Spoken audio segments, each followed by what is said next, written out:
Hey, Gotham Geeker here, back from D23. With Daredevil coming to Disney Plus, it has some very huge shoes to fill. Like most of you, I'm very apprehensive about the upcoming Daredevil series coming to Disney Plus, if I'm being completely honest. One of the biggest announcements at San Diego this year was the return of Charlie Cox as Daredevil in the upcoming Disney Plus series Daredevil Born Again, which is still great news.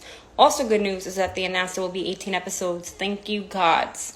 At D23, we didn't get any new updates, but we did get an appearance from Daredevil himself, Charlie Cox, and Kingpin, Vincent D'Onofrio, along with new art and a sneak peek at his She-Hulk episode. In She-Hulk, we got a glimpse of the classic yellow suit based off Rest in Peace Tim Sale. According to Cox, the series is not a fourth season. He's calling it another show entirely, and it's not a direct continuation of the original series. This has me thinking that Born Again is going to be more of a metaphor, as opposed to one of my favorites, an interpretation of one of Frank Miller's classic run and storyline of Born Again. Will it be authentic to the characters and nearly as good as the gold Netflix gave us? That's the biggest question. Without giving much away, the clip that we saw at D23, it definitely fits the tone of She-Hulk, so I can't just go based off that.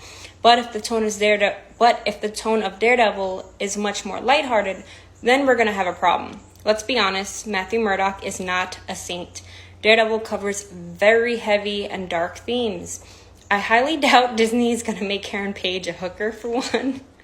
But Born Again touches upon Matt's descent into insanity and destitution at the Kingpin's hands, as well as a subsequent struggle to build a new life for himself. Even the current Zdarsky run is very dark. I think we might just be disappointed with Disney. Their days of stakes being high are gone.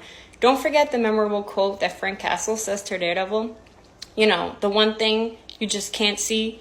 You know, you're one bad day away from being me. It's too early to tell, but let's hope they stay authentic to the characters in their purest form. We know that not everything has to be violent. Miss Marvel has proven that. But Daredevil is not meant to be for children. Let's not forget, Fisk took off a head with an SUV in that beautiful scene. He's not the joyful Kingpin that we saw in Hawkeye.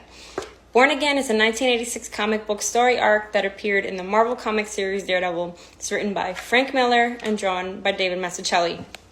Absolutely love this book. The story details Daredevil's downfall and his descent into insanity, all at the hands of Wilson Fisk. Daredevil touched upon themes of Catholicism. There's a lot of darkness in it. His fight for being true to who he is. And what makes Daredevil special is the violence, the intense storyline, the dark themes, the insane amount of power that Kingpin has. His hands are everywhere. I hope we'll see Elodie Young again. I would love to see Elektra come back. I would love to see Ben Urich and Karen Page, same actors, return. Just worried because Disney's too scared to show any violence or repercussions. Netflix took chances and showed violence in a real way. With Disney, they try to make everyone a hero. They need to push the boundaries. I mean, Moon Knight, I'm sorry, but the blackouts was such a cop-out. Disney's not showing violent scenes, and that has me a little worried. But let's see.